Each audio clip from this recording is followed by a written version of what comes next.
advantage of having just talked to you and Grant recently, so I have a lot of the material from the album that I would have otherwise be asking about. But the thing we didn't talk too thoroughly about when I saw you was the artwork. I'd like to know more about it, and I got to see the inside of it yesterday. And I just really think that's impressive and very different than what you've done before. Mm-hmm. Who's responsible for that? Javi Garcia was the artist, and he just collaborated with us, just took some ideas down, and you know how they are. They get a concept for it and start sending you stuff back, and you think more of this, less of this, and we ended up with a nice little... What were some of the things you requested or the ideas that you provided to him that helped make the basis? To look like a propaganda piece a little bit, you know, something that Soviet radio, Yeah. you know, looking maybe a little retro. Just heard from Jeremy here a minute ago. He's talking about how Rolling Stone maybe already given some coverage to you for single. What's the single first one off the album? Holy Relic Sale. Yeah, and they gave us a little blurb about, what was that, the 25? 25 have to 25 see or something. 25 essential fall country albums and events. It was about 2 weeks ago, and then today they did a follow-up on the single, which the first blurb honestly talked a little bit more about the last record. You could tell that he hadn't heard the new album yet, and he, you know, anticipated that it might be good based off of our back catalog. So the one today, the reviewer has heard the song and likes it. It's a great write-up. So, but guys like us usually don't get pressed like that, so it's definitely a big deal for us. Next should be the cover. Yeah. Just, you know, natural progression. Well, I've noticed Rolling Stone and even the Wall Street Journal suddenly giving media coverage to folks in this scene. You know, is there a concerted effort from some of the media folks, and maybe in your end, but I mean not just with you guys. I mean, John Moreland's been in the Wall Street Journal. Is it their taste that suddenly changed, to their focus, or is somebody making an effort to connect with these? I think we're all learning to play the game from our end rather than, you know, than having to deal with the middlemen that would always get you in it. We've learned that you can find your own people that are connected, and, you know, it's who you know in media, a lot of it. They have to be told what to do, unless it's, you know, people like you folks that are in it because you care about what you're covering. But I think once they find it through whatever outlet, they realize that there's substance to it and that there's a message. And, you know, a lot of them have paralleled that with mainstream music, and that there's kind of a lack of a message and that there's not a whole lot of substance. And so they, you know, it's nice for Jason to be recognized as a writer for putting something out there that makes people think. It's not just about shaking your ass and having a good time. So it's social commentary. Well, I am anxious to hear it. I haven't gotten too much yet. Grant's played me a few songs, but not much. And one of the ones I have not yet heard is that single. What can you tell me about that song? It's about lucky trinkets and how it's more important they're there to remind you to be positive, and as long as you go at it with a positive attitude or whatever you're going to get out of it, what you put into it. So those trinkets lots of times get lost or worn out, and you shouldn't freak out over that because they're just there to remind you that you are lucky. You know, things will work out if you go at it with a positive attitude. That's what I put into it and get from it. Talked to Old 97s yesterday. What'd you think of their set last night? It was great. Yeah, loved it too. So They're awesome. high energy, just makes you want to get out there and Everybody in was the smiling too. They just promote happiness, which is cool. Yeah, they seem like really good guys. I hadn't got to spending time with them before. Talking to Rat, I asked him kind of what the secret to their longevity was, and he said something along the line of make sure the band you form is your friends. You're gonna be in tight quarters with these people for the foreseeable future. Yeah, it's a marriage. Yeah. So I'm curious, when you got the newbie here, I can understand how you got connected. Somebody recommended him for his talent. But how did you know he was going to be a good fit for personality? Flip the coin. Trial by fire. anybody is Cody's age that plays pedal steel has to have the mentality to fit in with us. It's just, it had to be. But I don't know, look, from outside looking in, what did you? I mean, I was standing at Brewster Street Ice House in front of Roger when I decided to play steel guitar, and you know, going in had met. I guess I had met everybody at least once, shaking hands, and I mean, everybody had been super cordial and cool. You know, to the high school kid that's walking up going, "This is a CD with LaGrange. I played guitar on it." You know, and everybody was just said it too. Everybody was just you know, very nice, and it. I could always tell by the music, like you were talking about with the substance and everything. You know, these sounded like guys that I liked. You know what I mean? Yeah, I do. And so I went into it, especially understanding that they had established something and had been around, and knowing these guys know each other. They've been in the tight quarters. They lived in the submarine. So for me, I just kind of tried to come in it, you know, with as much of a shut up. You know, I would little kid every once in a while, like, oh my God, you know, get all excited. But I mean, I just kind of came into it trying to understand that they're not 21, and so I kind of just tried to work it from that side rather than trying to fit in. Just like sit back, observe it, figure it out to the most part. Saying we're old. No, I'm saying I'm a towhead. We don't haze hard either. Just your minor, normal crap. You haven't seen this movie? That's the worst he gets. How did you not see that movie? Oh, yeah, because that is movies that old people watch. From the early 90s. Yeah. It was I too. thought maybe you were talking about Walk Hard and Dill Scallion. I haven't seen Right. Bill Scallion. They showed me Bill Bill Scallion, Scallion. yeah. Okay. That was a new one for sure. Kind of the first one that has to be seen. So I watched Walk Hard with my mom about a month ago. I don't think she liked it very probably much. not. Man. My mom loved it.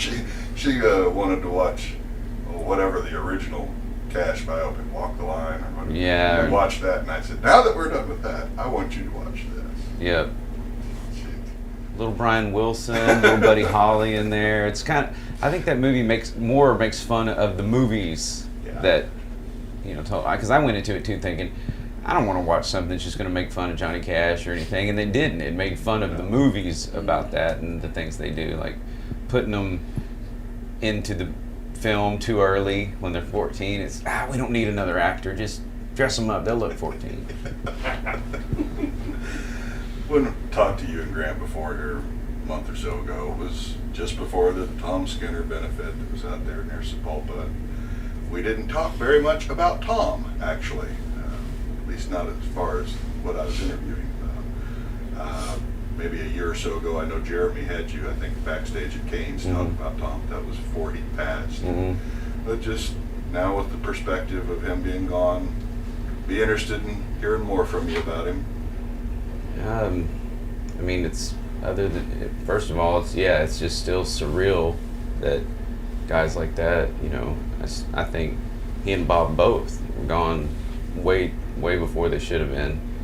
And Tom really was one of the more influential people out there, as far as I know. He was still one of the first person that got me on stage.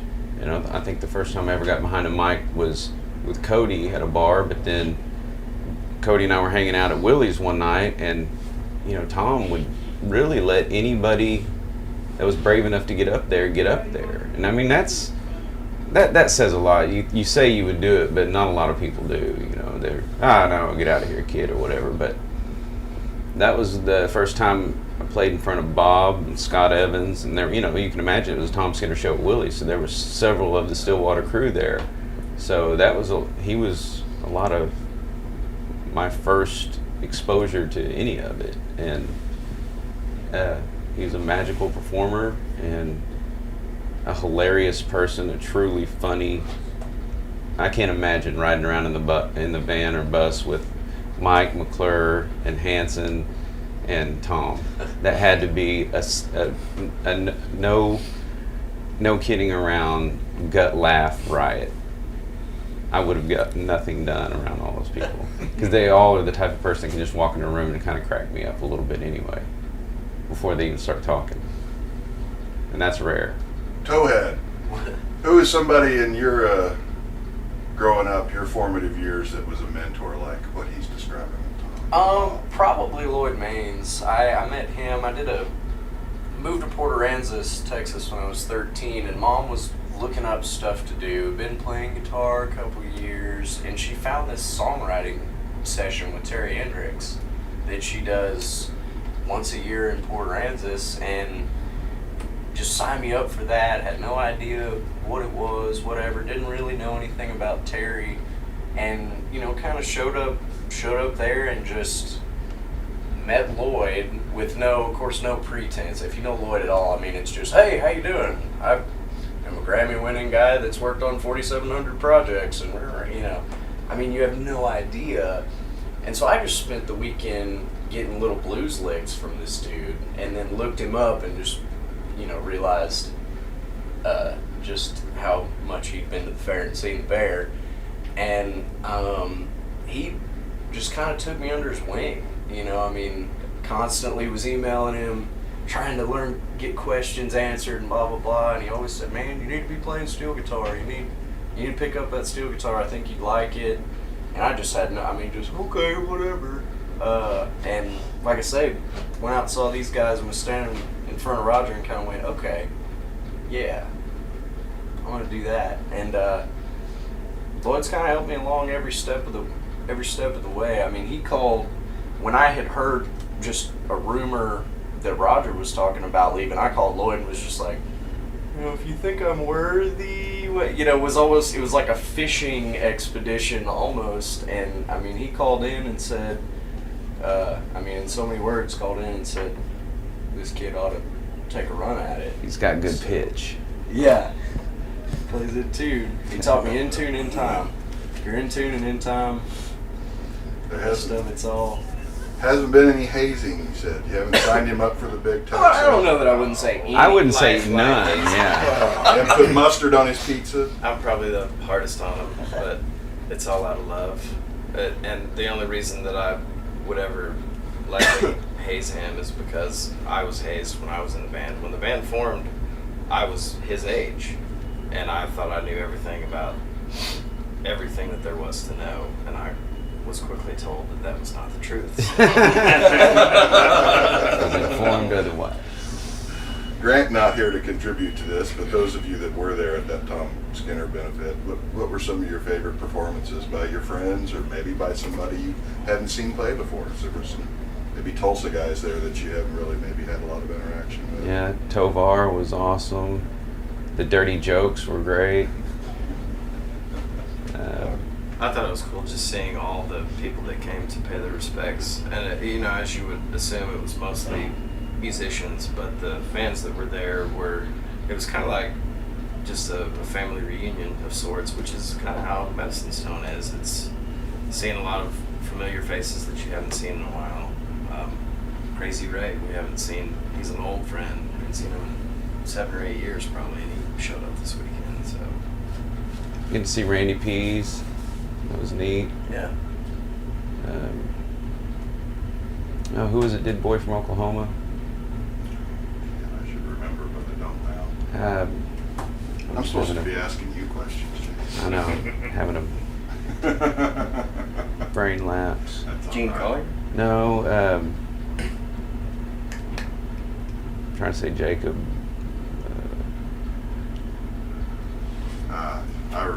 It's on the tip of my tongue. Yeah, I'm just right having. there. I can't pull the name up. Killed it. At any rate, what's favorite memories from last year's Medicine Stone, or even the year before? Shiny Ribs. Looking forward to them again. Man, he's just one of the most engaging performers I've ever seen. I mean, I like to think we have some pretty good ones in our scene, like Stoney and Cody, but Kevin is on a different level. It's like going to church, watching one of his shows. He's very charismatic. last year talking to him, I asked him something, and it was a different interview situation then over there in the tent, and sort of a round table, and he might not have heard me correctly, or maybe I just didn't get it out very clearly. But I was trying to ask him I can definitely compare and contrast the gourds versus shiny ribs and tell you what's different. What's the core of what he's doing that's the same between the two bands, do you think? Is there some The continuity funky there? energy. Yeah. Just that. Just the groove, I think, Yeah. is similar, but the gourds seemed a little bit more string instrument based, whereas Shiny Ribs didn't he have horns, and or he did last year, he had a horn section with him that was killer. Yeah, the gourds seem a little more straightforward and, maybe a little more contained in the bluegrass or this Americana, whatever you want to it's like call it. he's channeling James Brown or something. Yeah, it's way funkier. With Jared the tape and Tyler. everything. There, oh, yeah. Jared right. Tyler. Right. Jared Tyler was who you saw out there. Blew me away. He's got pipes like Tovar does, the two of them. And they'll gig together, do a happy hour thing. Oh man, Toss I it would. with them. I'm gonna track that down. Yeah, I'll go watch that. I'll pay a cover If you twice to the see that. Honky Tonk Happy Hour at the Colony. Okay. It'll definitely be Tovar, and very often Okay. Jared will be there with him. Oh, well, definitely. I like the Colony. It's a good place. It's my favorite place to not drink. I got so much material from you when we talked before, but if there's something else about the album that we haven't conversed about that I ought to be talking to you about, Nah, just everybody get it, digest it, and we'll move on to the next one. It's time for another live one, and this one's done. So enjoy. I think it is time for another live one. I think so. We've been on Yeah. pace for that, and it's been 3 albums since the last one. Rancho, Dark and Dirty, and this one. So another live one, and already got some stuff brewing for the next studio record. So So you'll do a live one, and then the songs that you played for me, the Yeah. DOD'd, and I'm trying Few to of remember the those. name of the other one that you played for me on the bus. Tattoo of a Bruise, and That was it. Predestined, and there's got that waltz done now. So So you're going to save them for another the one. studio effort, not do like some Probably, people do. you know, Bunch of you them never go know if one of live. them will make the live one and then make the next studio still, On the live ones, it's kind of fun to throw a cover in there like we did with Tulsa Time, too. It's Yeah. Might do Bulbs on this one. Go back and get Bugs. Gear and Dust, Everyday Life, Devil Pays in Gold. Trying to wrap up a few of the, you pick the ones that have stuck around. And something off You can never Como. play everybody's favorite song. And even if you do, a lot of the times they don't pay attention when you play it. Sit there and scream it all night and then leave. Scream Yes, for it after yes. you've just played it. Yeah. Start a fist fight during it. Yeah. Shut up, my favorite song.